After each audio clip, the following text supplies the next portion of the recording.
Assalomu alaykum, hurmatli televizor ko'rib atqaninglar Erkin Asiya radiosi Tor televiziyasining haftal xabarlar programmasi. Mazkur programmamizda mushu bir hafta jarayonida Uyg'urlarga doir radiomizda berilgan bir qism muhim xabarlarni eslatib o'tamiz. Men Erkin. Men Gulchehra. Radiomizning Yakan yezlaridan ahvol egallashi davomida Tomostan yezisining 2-kanat 4-mahallasidagi 140 nafar oilalik aholi ichida 53 nafar kishining qamoqda ekanligi oshkorlandi. Kendi sekretarının bildirishicha, mazkur mahallada ilgiriki yillarda qamalganlardan 13 kishi, yaqinda qanunsuz tabliğ anglagan degan bano bilan qamalgan 35 kishi va tutib turilayotgan vazifasiz diniy zotlardan 4 nafar bor ekan. Egallanishicha, Yakanning Tomostan yezisi Aqsuning Ayko'l, Guman ayisining Piyalmi yezilariga o'xshashla ko'p sonda odam tutilgan nuqtaliq joylarning biriga aylangan. Ulug'say yezisi Xotan viloyatining Chirin ayisi qarashliq odatdagi bir yeza. Ammo yerlik doiralarning navbatda mazkur yezda yurgizayotgan odatdan tashqari bexatarlik tadbirlari Xotan viloyatidagi siyosiy besimning qanchalik darajaga yetganligini ko'rsatib bermoqda. Ulug'say yezlik soqchixonadagi navbatchi xodimning bildirishicha, juma namozini kent tavasidagi yordamchi soqchilardan 3 kishi, xalq askaridan 6 kishi va oz deganda 2 nafar kent kadr bo'lib, jami 10 dan ortiq odam nazorat qiladi ekan.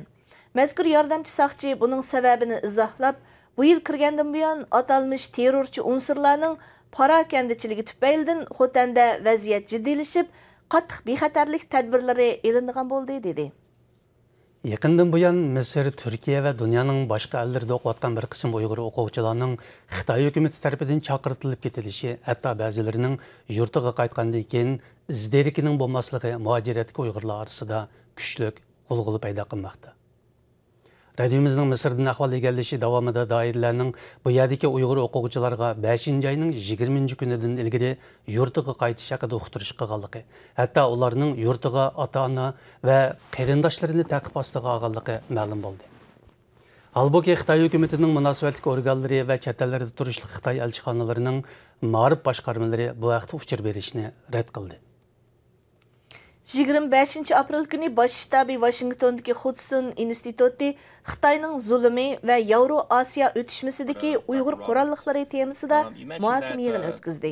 Mazkur yig'inda George Washington Universitetining professori Sean Roberts, Pensilvaniya Universitetining yordamchi professori Qilish Qanat va Puhralar kuchi tashkilotining raisi Yang Janli qatorliqlar ayrim so'z qildi. Ular Xitoy hukumatining Uyg'ur diyorida yurgizayotgan yuqori besimlik siyosati va buning muqarrar oqibatlari haqida o'z qarashlarini sharhladi. Mərhum yazğıcı Zordin Sabir 1987-yilning oxirlaridan 1988-yilning boshlarigacha bo'lgan mezgilda sobiq G'arbiy Germaniyada ilmiy ziyoratda bo'lgan edi. U Berlin temi teg'i o'rilmagan ikki Germaniya birlik ekanmagan Yevropa so'g'oq urushining eng oxirgi bosqichida davolg'ib turayotgan bir favqulodda tarixiy davr edi. Yazğıcı Zordin Sabir olamdan o'tib oradan 19 yil o'tgan bugungi kunda shohidlar marhumning oshqetimliq Yevropa safaridagi aytilmagan hikoyalarni yo'riqliq chiqadi. Xitoy hukumatining Uyg'ur diyorida bir qism islomiy ismlarni cheklaganligi buningdan 2 yil burunla radiomiz tarafidan xabar qilingan edi. Bu qitim Uyg'ur avtonom rayoni diniy asabiylikni tugutish nizomini rasmiy qonunlashtirgandan keyin doiralarning uqtirish chiqarib yeni tug'ilgan buvaqlarga Muhammad, Mujohid, Turkizat qatorliq ismlarni qo'yishni cheklaganligi xalqarada kuchli inkas paydo qildi.